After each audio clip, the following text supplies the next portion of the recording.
Okay, this is a really nice early fall day, beginning of October, and today's the day I'm going to start prepping the garlic beds for next year. So what I did this morning is I came in here and I mowed this entire area again. I brush hogged it, and I've mowed it twice with our lawnmower. And so as you can see, there's a lot of organic matter on the ground, and then of course the weeds and stuff that have been growing in here. We tried to grow alfalfa, but it was too hot for the alfalfa to really get started, so the weeds pretty much took over. Most of this earlier this year, we put about 10 to 12 cubic yards of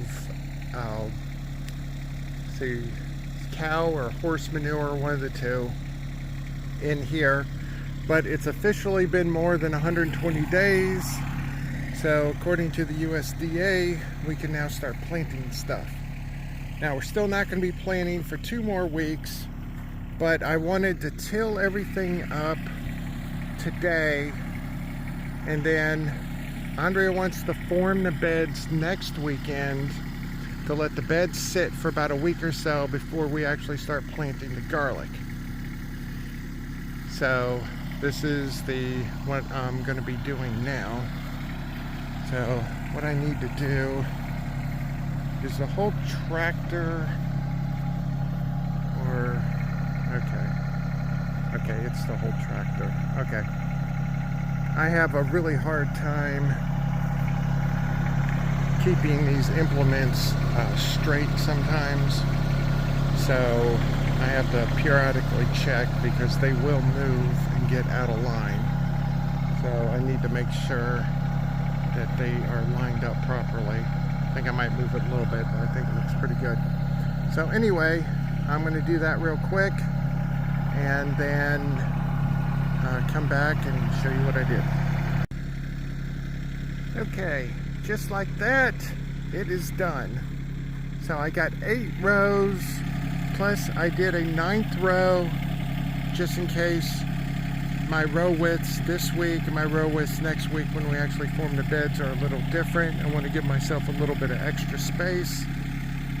So this is about 45 feet wide and about 80 feet long. We will end up with 8 rows that are 30 inches wide inside of that 5 feet area, but I'll get into more of that next week when we do that. So I call this a success. So now I have all that nice organic matter intermixed inside of the dirt. Then next week I will use the tiller again in order to form the beds, so it'll get stirred up more in there. And so I call that a success. And I'm over here real quick. I've been expanding upon my little swale here. So I've taken it all the way to the end over there in the first pass, and the second pass I have gotten all the way to where the water stops right there. But what I wanted to look at is, yesterday I put this flag right at the water level, so I wanted to see how low it's actually gotten from there, which is not too much. But we had, with the 2 hurricanes out in the ocean, one of them came fairly close to us, and we just got a little bit of rain during that time. So we ended up with like 2 inches over the course of like 2 or 3 days, so it was really good.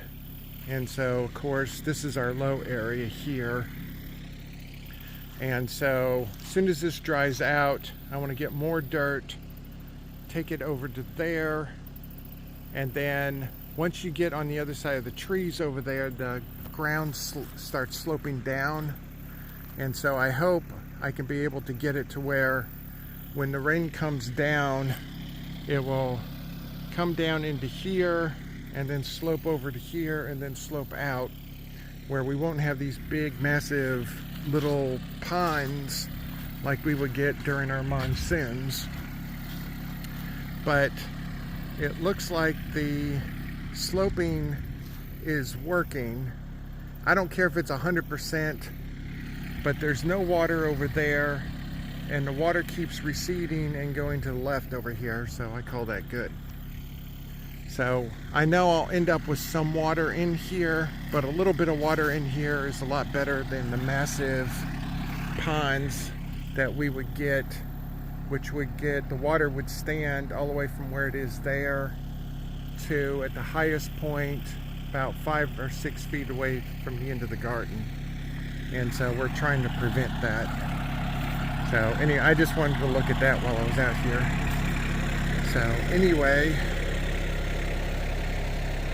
one last look at this. And so I call that good. So now this can sit a week, and then next week we can actually form the beds.